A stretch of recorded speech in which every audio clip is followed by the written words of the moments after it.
What's going on, everybody? This is BroncoJuggalo. And Bill. And it's actually before the holidays, but you're probably not going to see this till after the holidays. Yeah. Today we're reviewing 2022's The Black Phone. Very nice film. Directed by Scott Derrickson and starring Ethan Hawke as the Grabber. A kid in Denver is abducted by a killer that's been plaguing the area. The killer's victims, his past victims, communicate with this kid through a disconnected black rotary phone on the wall. I had a blast with this movie. It's a fun movie. I love this one. People talk about all these movies being original this year, like Barbarian be original. I didn't think Barbarian was that original. I didn't think X was that original. This movie is fucking original, in my opinion. We got we have kind of a slasher kind of film, kind of a summer of '84 almost style film because it's based in like 1979, something like that. You know, we get the nostalgia stuff. We get like that kind of feel, that summer '84 feel. But then we also get the haunting kind of feel and all that, and it kind of merges everything together. And I think they did a really good job with that. Personally, I just really like that. I love this movie. I love period pieces, especially when they're done correctly, because it is kind of a period piece, because it is based back a lot farther than most people even remember. Well, most of us anyways. Yeah, most of us. The look of the film's main antagonist, the Grabber, was actually based on the look of Lon Chaney in some of his old films. Oh, really? The Mask. The Mask was based on Lon Chaney. Oh, nice. Yep. The budget on this film was $18 million, but it brought in $162 million in the box office, making it a certified hit. There you go. Which is, I don't care whether you like the films or don't like the films. I'll even say this about the Child's Play remake. I hated that movie. Yeah. Big part of me wanted to see it fail, but the other part of me knows that anytime horror does good, it's good. I don't care if the movie sucks or is good. If the movie does well in the box office, that means we'll get more horror. Exactly. So, especially from Hollywood, that is so scared of putting anything out rated R. Yeah. It doesn't make money. Oh, Deadpool. Yeah. Deadpool. Jeez, they don't make money. Well, luckily that trend is starting to change a little bit. It is. We have seen a lot more, especially this year.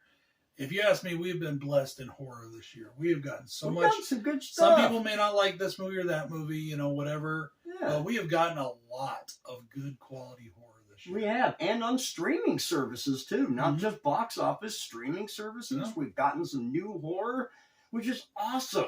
I know you're already going to see that review because it's part of the 12 Days of Christmas, but I just reviewed Christmas Bloody Christmas, directed by the same guy, Joe Begos, who did VFW. Nice. And that movie is fucking phenomenal. I loved it. Awesome. So, guys, I didn't have a single negative thing to say about this movie. I thoroughly enjoyed myself with this film. Did you have anything negative? I had just one negative for this film because I thought it made the police look so stupid. The fucking black van is right behind them. Yeah, there is a part of the movie where the van's like right there. So, isn't everybody looking for this fucking thing? Yeah. That was like the only negative I had for this film was like, how hard is it to find black panel vans? Mm-hmm. They're kind of an oddity in themselves. Panel vans aren't, but a black one? Yeah. Yeah. A lot of panel vans are white. Or purple or blue or whatever color they happen to be for a store.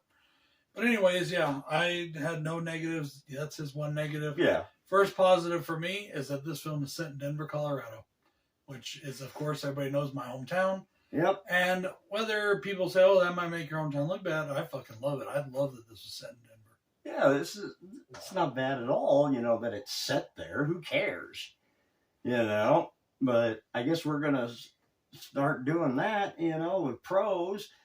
My first pro, I love how they made that phone into a character.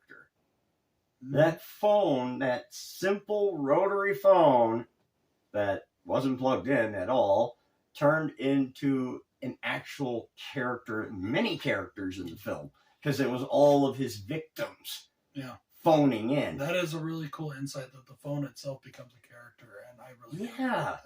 I love that because it's hard to make an inanimate object into a character, a real character, especially one that doesn't move. Like the Millennium Falcon is basically a character.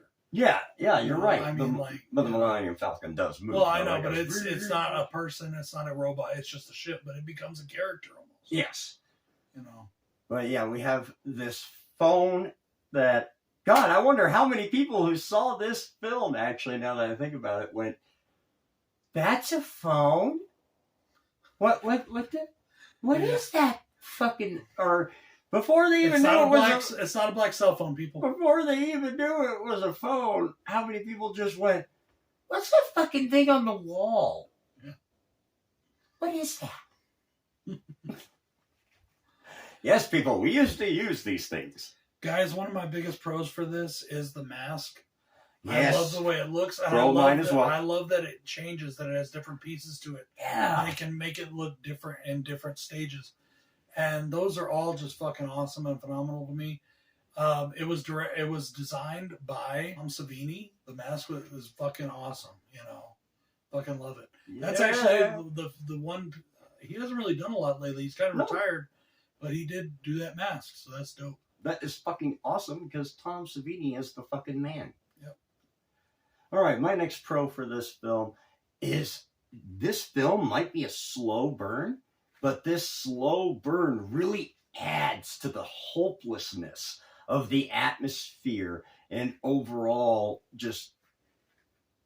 what am I looking for here? Overall mood. Thank you. The atmosphere and the overall mood of this movie is being just kind of a hopeless tale. Yeah. And, you know, you say it might be a slow burn, and I guess some people could see it that way, but I thought it was paced very well. I thought the film kind of went by quickly for me. I really enjoyed it. I mean, but that's the thing. It is a slower film. It's not a slow because not a lot is happening. It's a slow burn, but it's a I don't know. I don't know if it's a slow burn or not. It is because not a lot is happening. Not a lot of action is happening throughout this film. I don't know. I guess that's the way I feel. I thought it was like paced extremely well, and I thought it never dropped my attention at all. So well, it didn't drop mine either. It was definitely in the good way. If it is a slow burn, it's done the right way. Yes. So. And that's what I'm saying. No, that's fine. I don't know if I'd consider it slow, but yeah, okay. If you do, that's fine. Yeah. I really like the dialogue in this movie. Okay. I love it when he calls the fucking guys dumb fucking fart knockers. That is so 1978, so 1980s right there. I had not heard the term fart knocker since I was a kid. I remember that shit. Yeah, I do. Dumb fucking fart knockers. That was hilarious. Yep. And they do such a good job in the dialogue, not just in the dialogue, but in the costuming and in the settings of recreating 1978, 79. Yes. Yes, it looks fucking phenomenal. It sounds great. They didn't just, some people don't give it, all right, I was talking to my mom about this the other day. We were watching a movie and you could tell like that it was based in the 60s, right? Yeah. But you could tell that it was filmed modern.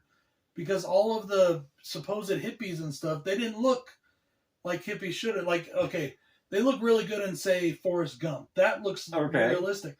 These ones all look like they had, like, you know, haircuts and shit from nowadays, and then they put on clothing from the 60s. It just, you can tell when something's done right. Fit. When they pay attention to the details. Yes. This movie pays attention to the details. And all of them. Yes, and I love that. I fucking love that about this movie. That's From the dialogue to the settings to the costumes, did a great job. Yes. Absolutely amazing. Nailing that period down with everything. All right, my next pro for this film. Wow, the grabber's dense cokehead brother.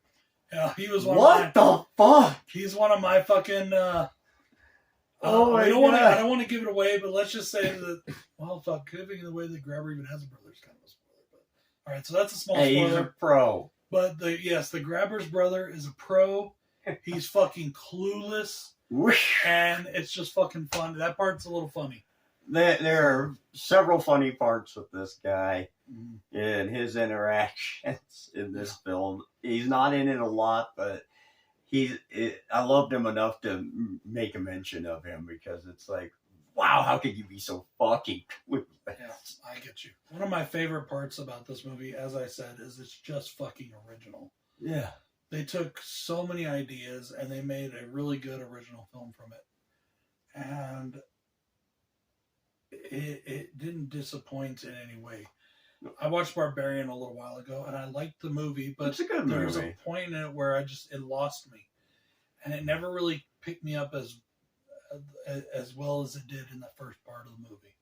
You know, so, and they're like, people talk about X being original. I didn't think X was all that original. X is just basically Texas Chainsaw Massacre. That's pretty much all it is, you know, with porn. But isn't that most horror films? No, I mean, literally, no. I mean, literal porn. They're making a porno in the they're actually literally they're making a porno. That's the premise of the film, but it's basically Texas Chainsaw Massacre. I felt that the Black Phone was incredibly original. Yes, we get haunting films all the time, but to utilize that phone the way they do in the movie, to have the grabber be, all right, you know what, fuck it, I guess we're giving some spoilers. The grabber is aware of the phone. He knows he can hear it, but he thinks it's his imagination. He thinks he's crazy. Which he is. But he thinks he's even crazier because this phone doesn't work and it hasn't worked in years. Right. So, but it's just, I really did fucking love it. I loved the feel of this movie. I love the originality to it. And I've got one more thing to say about it, but what do you got going on? I got one last thing to say about this, too. You really feel like you really hate their father. The main children in this movie, you really fucking hate their dad. Mm-hmm. But then at the end of the film, you actually feel sorry for the guy. It's weird. It's hard to do that, to make an emotion like that out of people, that you hate this person. But, oh, God, do I feel bad for him, too. That's how I felt about the characters in Devil's Rejects. You start out the movie just despising him. By the end of it, you're rooting for him. That's how I've always felt about it. But, you know, to segue off of that, the acting in this movie was very good. Yeah. The acting was very good. And I think nobody did a better job than my final pro, and that is Ethan Hawke himself. He turns in a performance of a lifetime in this movie. Nice. If horror didn't get snubbed at the Oscars, this guy should be up for Best Actor. I know. I mean, he fucking did a phenomenal job. Guys, this was an awesome film. If you haven't seen Black Phone, check it out. Sorry for some of the spoiler-ish, minor spoilers, whatever. Hey, we're trying not to. I'm trying not to, but there's just things you have to say to talk about this movie this time. Yeah. Sorry. I'm BroncoJuggalo. This is Bill. I'm saying peace. And good night. This is Denver City, you might die before the night's out. 303, you disrespect, we put your lights out. LSD is what we steady representing. Go against us and you don't, we'll be denting. This is Denver City, you might die before the night's out. 303, you disrespect, we put your lights out. Cause there's something wrong with us, we got that sickness. In our city, you get murdered with the quickness. Represent Denver, we're a snitch, a hitter.